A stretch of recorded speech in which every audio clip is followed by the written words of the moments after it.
আলোচনার রান্নাঘরে ও তো সব সাজিয়ে দিয়ে চলে গেছে। অনেক কিছু দেখছি আয়োজন করেছে আজকে। ওয়াও! প্রথমে দেখাই স্যালাড, এখানে পটল ভাজা, আলু ভাজা, ঢ্যাঁড়স ভাজা, কুঁদরি ভাজা, বেগুন ভাজা, মাছ ভাজা। আচ্ছা, ফ্রাইড রাইসের সাথে থালাতে এটা।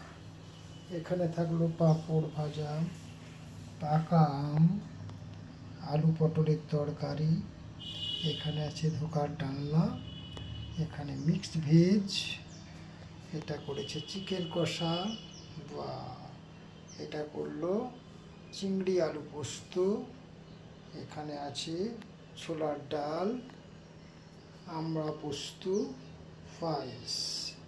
একেবারে দুর্দান্ত আয়োজন। এবারে খেয়ে দেখা যাক কেমন লাগে। খুব সুন্দর করেছে। করে দিয়ে সব সানটান করতে গেছে, সাজানো আছে একটা প্লেট। এই ফাঁকে আমি একটা টুক করে ভিডিও করে নিলাম সবাইকে দেখানোর জন্য। চললাম, বাই বাই।